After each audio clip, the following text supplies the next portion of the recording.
Hi friends, എന്തൊക്കെയുണ്ട് വിശേഷം? എല്ലാവർക്കും സുഖമല്ലേ? അപ്പോൾ ഇന്നത്തെ വീഡിയോയിൽ ഞാൻ കാണിക്കുന്നത് സവാള എങ്ങനെ നമുക്ക് കുറേ കാലം കേടുകൂടാതെ പ്രിസർവ് ചെയ്ത് സൂക്ഷിക്കാമെന്നാണ്. അപ്പോൾ ഇതിപ്പോൾ നമുക്ക് സവാള നന്നായിട്ട് വില കുറഞ്ഞിരിക്കുന്ന ഒരു സമയമാണ്. പക്ഷേ ചില സമയങ്ങളിൽ സവാളയ്ക്ക് ഭയങ്കരമായിട്ട് വില കൂടിയ സമയം ഉണ്ടായിട്ടുണ്ട്.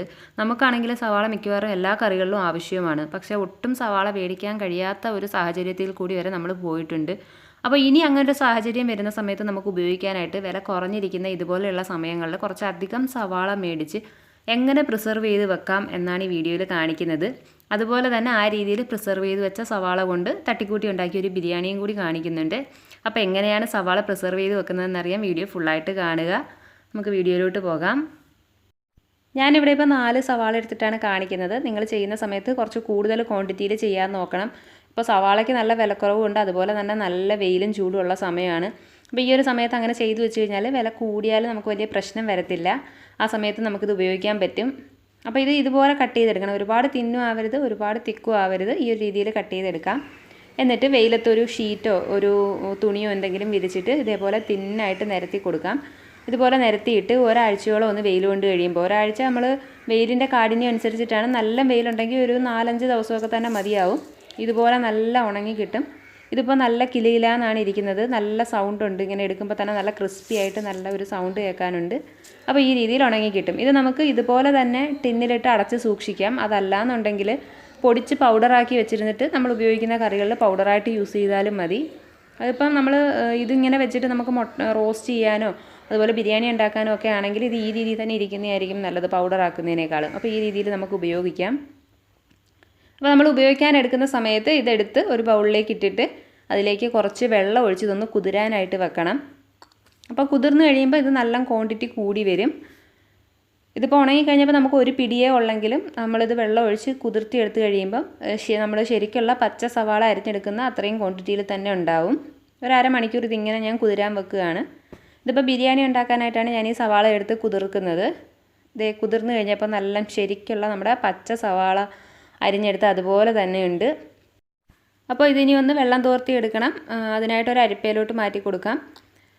വെള്ളം തോർന്ന ശേഷം നമുക്ക് ഉപയോഗിക്കാം. ഇതിപ്പോൾ ദേ കണ്ടോ, ശരിക്കും നമ്മൾ പച്ച സവാള അരിഞ്ഞെടുത്താൽ എങ്ങനെ ഇരിക്കും അതുപോലെ തന്നെയാണ് ഇരിക്കുന്നത്. അതേപോലെ തന്നെ നമ്മൾ സവാള ഉപയോഗിക്കുന്ന ഏത് കറികളിലും നമുക്കിത് ഇതുപോലെ തന്നെ യൂസ് ചെയ്യുകയും ചെയ്യാം. അപ്പോൾ ഞാനിപ്പോൾ എടുത്തിരിക്കുന്നത് ബിരിയാണി ഉണ്ടാക്കാനായിട്ടാണ്. അപ്പോൾ ബിരിയാണിക്ക് ആവശ്യമായിട്ട് കുറച്ച് ഇഞ്ചി, വെളുത്തുള്ളിയും പച്ചമുളകും എടുത്തിട്ടുണ്ട്. അതൊന്ന് മിക്സിയിലിട്ടൊന്ന് ചതച്ചെടുക്കാം. അതും കൂടി ചതച്ചെടുത്തിട്ടുണ്ട്. ഇനി നമുക്ക് ബിരിയാണി ഉണ്ടാക്കാനായിട്ട് സ്റ്റാർട്ട് ചെയ്യാം. അപ്പോൾ അതിനായിട്ട് ഒരു 1/2 കിലോ ചിക്കൻ എടുത്തിട്ടുണ്ട്. അപ്പോൾ കുക്കറിലാണ് നമ്മളിന്ന് ബിരിയാണി ഉണ്ടാക്കുന്നത്. അപ്പോൾ കുറച്ച് ഓയിൽ ഒഴിച്ചു കൊടുക്കാം. ഇനി ഇതിലേക്ക് ഓയിൽ നന്നായിട്ട് ചൂടാകുമ്പോൾ നമുക്ക് സവാള ഇട്ട് കൊടുക്കാം. ഇത് നമ്മൾ ഉണങ്ങിയ സവാള കയ്യിലെടുത്തപ്പോൾ ഒരു പിടിയേ ഉണ്ടായിരുന്നുള്ളൂ. പക്ഷേ അത് വെള്ളം ഒഴിച്ച് കുതിർന്ന് കഴിഞ്ഞപ്പോൾ ശരിക്കും 1/2 കിലോ സവാള നമ്മൾ അരിഞ്ഞെടുത്താൽ എത്ര ഉണ്ടാവുമോ അത്രയും തന്നെ ഉണ്ടായിട്ടുണ്ട്. ഇനി നമുക്കിത് നന്നായിട്ടൊന്ന് വഴറ്റിയ ശേഷം ഇതിലേക്ക് ഇഞ്ചി വെളുത്തുള്ളി പേസ്റ്റ് ചേർത്ത് കൊടുക്കാം. അപ്പോൾ നല്ലപോലെ ചുമന്ന് വന്നിട്ടുണ്ട്. ഇനി ഇതിലേക്ക് ഇഞ്ചി വെളുത്തുള്ളിയും പച്ചമുളകും ചതച്ചത് ചേർത്ത് കൊടുക്കുകയാണ്. അതും കൂടി ഒന്ന് ഇളക്കി കൊടുത്ത് ആ പച്ചമണം ഒന്ന് മാറണം. ഇനി ഇതിലേക്ക് കുറച്ച് തക്കാളി ഇട്ട് കൊടുക്കുന്നുണ്ട്. പിന്നെ കുറച്ച് മല്ലിയില ഉണ്ടെങ്കിൽ മല്ലിയിലയും പുതിനയിലയും കൂടി ഇട്ട് കൊടുക്കാം. അപ്പോൾ എൻ്റെ കയ്യിൽ മല്ലിയില ഇല്ലാത്തതുകൊണ്ട് ഞാൻ നമ്മുടെ കാട്ടുമല്ലി അല്ലെങ്കിൽ ആഫ്രിക്കൻ മല്ലി ഇട്ട് കൊടുക്കുകയാണ്. പുതിനയില ഇല്ല, അപ്പോൾ പുതിനയില ഇടുന്നില്ല. ഇതൊരു തട്ടിക്കൂട്ട് ബിരിയാണി. അപ്പോൾ വീട്ടിലുള്ള സാധനങ്ങൾ കൊണ്ട് നമുക്ക് പെട്ടെന്നൊരു ബിരിയാണി തിന്നാൻ തോന്നുമ്പോൾ ചെയ്തെടുക്കുന്ന ഒരു പരിപാടിയാണിത്. ഇനി ഇതിലേക്ക് മസാല ഇട്ട് കൊടുക്കാം. അപ്പോൾ ഒരു 1.5 ടേബിൾ സ്പൂൺ മുളക് പൊടി ഇട്ട് കൊടുക്കുന്നുണ്ട്. പിന്നെ ഒരു ടേബിൾ സ്പൂൺ മല്ലിപ്പൊടി ഇട്ട് കൊടുത്തിട്ടുണ്ട്. പിന്നെ ഒരു 1/2 ടേബിൾ സ്പൂൺ ഗരം മസാല പൊടി ചേർത്തു. പിന്നെ ഒരു 1/4 ടീസ്പൂൺ മഞ്ഞൾപ്പൊടിയും കൂടി ചേർത്തിട്ടുണ്ട്. ഇനി ഇത് നന്നായിട്ടൊന്ന് ഇളക്കിയ മസാല ഒന്ന് മൂത്ത് വരണം. അപ്പോൾ ഇതിപ്പോൾ നമുക്ക് കാണുമ്പം അടി പിടിച്ചതുപോലെ തോന്നുമെങ്കിൽ അത് കുഴപ്പമില്ല. നമ്മൾ ചിക്കൻ ഇട്ട് കുറച്ച് വെള്ളം ഊർന്നിറങ്ങുമ്പോൾ അതൊക്കെ അങ്ങ് ഇളകി മസാല അതിൻ്റെ കൂടെ അങ്ങ് മിക്സ് ആയിക്കോളും. അതിപ്പോൾ നന്നായിട്ടൊന്ന് ഇളക്കിയ മസാല ഒന്ന് മൂത്ത് വരണം. ഇനി നമുക്ക് ഇതിലേക്ക് കുറച്ച് തൈരും കൂടി ചേർത്ത് കൊടുക്കാം. അപ്പോൾ ഒരു 2 ടേബിൾ സ്പൂൺ തൈരും കൂടി ചേർത്ത് കൊടുക്കുന്നുണ്ട്. എല്ലാം കൂടി ഒന്ന് നന്നായിട്ട് മിക്സാക്കി ഇനി നമുക്ക് ഇതിലേക്ക് നമ്മുടെ ചിക്കൻ ഇട്ട് കൊടുക്കാം. അപ്പോൾ ചിക്കൻ്റെ പീസ് ഇട്ട് കൊടുത്തിട്ടുണ്ട്. ഇനി ഇതെല്ലാം കൂടി നല്ലതുപോലെ ഒന്ന് ഇളക്കിയിട്ട് ആവശ്യത്തിനുള്ള ഉപ്പും കൂടി ചേർത്ത് അടച്ചു വെച്ച് നമുക്കൊരു 2 വിസിലൊന്ന് കേൾപ്പിക്കാം. 2-3 വിസിൽ ചിക്കൻ്റെ വേവ് അനുസരിച്ചിട്ട് കേൾപ്പിക്കാം. ഇതിപ്പോൾ ഒരു 3 വിസിൽ ഞാൻ കേൾപ്പിക്കുന്നുണ്ട്. കാരണം നമ്മൾ മസാല ഫുള്ളായിട്ട് വേവിച്ച ശേഷം കുക്ക് ചെയ്ത റൈസ് മുകളിലേക്ക് ഇട്ടിട്ടാണ് എടുക്കുന്നത്.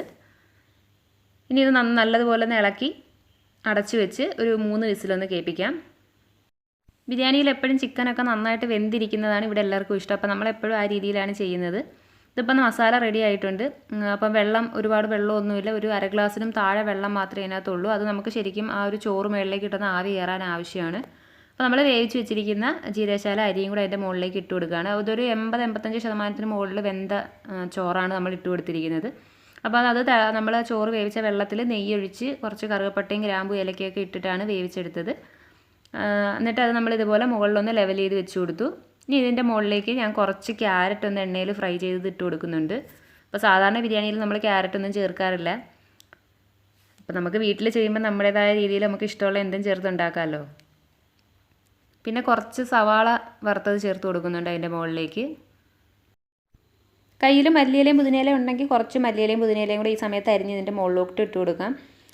ഇപ്പം അത് പുതിനയില ഇല്ലാത്തതുകൊണ്ട് കയ്യിലുള്ള മല്ലി ഞാൻ അരിഞ്ഞ് അതിൻ്റെ മുകളിലേക്ക് ഇട്ട് കൊടുത്തിട്ടുണ്ട്. ഇനി ഇതിലേക്ക് ഞാൻ കുറച്ച് കുങ്കുമപ്പൂവ് പാലിൽ കലക്കിയതും കൂടി ഒഴിച്ചു കൊടുക്കുന്നുണ്ട്. അത് ചേർക്കണമെന്ന് നിർബന്ധമുള്ള സംഗതിയൊന്നുമല്ല. പിന്നെ ഒരു ബിരിയാണി റൈസിന് ഒരു പ്രത്യേക ഫ്ലേവർ കിട്ടുന്നതിന് വേണ്ടിയിട്ട്, ഒരു മണം കിട്ടുന്നതിന് വേണ്ടിയിട്ടാണ് അത് ചേർക്കുന്നത്. ഏറ്റവും ഇമ്പോർട്ടൻ്റ് ആയിട്ട് നെയ്യാണ് വേണ്ടത്. നമ്മൾ ചേർക്കുന്ന നെയ്യ് അനുസരിച്ചിട്ടാണ് ബിരിയാണിയുടെ ടേസ്റ്റ് ഇരിക്കുന്നത്. അപ്പം ആവശ്യത്തിനുള്ള നെയ്യും കൂടി ഒഴിച്ചു കൊടുത്തു. ഇനി ഇതൊന്ന് അടച്ചു വെക്കാം നമുക്ക്. അപ്പോൾ നമ്മൾ അടച്ചു വെച്ചിട്ട് ആ വെയിറ്റ് എടുക്കണം. വെയിറ്റ് എടുത്ത ശേഷം ലോ ഫ്ലെയിമിലിട്ട് ഒരു 5 മുതൽ 10 മിനിറ്റ് വരെ ഒന്ന് ആവി കയറ്റണം. അപ്പോൾ നമ്മുടെ ബിരിയാണി റൈസ് കറക്റ്റായിട്ട് കുക്കായി കിട്ടും. ആ ഒരു ചിക്കനിലെ വെള്ളവും ഒക്കെ നല്ല ഡ്രൈ ആയി കിട്ടും. നല്ലൊരു മണം, ബിരിയാണിയുടെ മണം വരാൻ തുടങ്ങുന്നത് വരെ വെച്ചാൽ മതി. ഒരുപാട് നേരം ഇരുന്നാൽ കരിഞ്ഞു പോവും. പിന്നെ ഞാൻ സെർവ് ചെയ്യുന്നതിന് തൊട്ട് മുന്നേയായിട്ട് ഒരു പകുതി ആപ്പിൾ ചെറുതായിട്ട് ഞുറുക്കിയതും കൂടി ഇതിലേക്ക് ചേർത്ത് കൊടുത്തിട്ടുണ്ടായിരുന്നു. അപ്പോൾ മുമ്പൊരിക്കൽ ഞാൻ ഒരു ഹോട്ടലിൽ നിന്ന് ബിരിയാണി കഴിച്ചപ്പോൾ അതിൽ ഇതുപോലെ ചെറുതായിട്ട് ഞുറുക്കിയിട്ട ആപ്പിളൊക്കെ ഉണ്ടായിരുന്നു. അതൊരു പ്രത്യേക ടേസ്റ്റ് ആയിരുന്നു. അപ്പോൾ അതുകൊണ്ടാണ് ഞാനും അത് ചെയ്തത്. അപ്പോൾ എൻ്റെ ഇന്നത്തെ വീഡിയോ നിങ്ങൾക്ക് ഇഷ്ടമായെങ്കിൽ ലൈക്ക് ചെയ്യണം, നിങ്ങളുടെ ഫ്രണ്ട്സിനൊക്കെ ഷെയർ ചെയ്ത് കൊടുക്കണം, നിങ്ങളുടെ അഭിപ്രായങ്ങളൊക്കെ കമൻറ്റ് ചെയ്യണം. വേറൊരു വീഡിയോയുമായിട്ട് വീണ്ടും കാണാം. അതുവരെ bye bye and take care.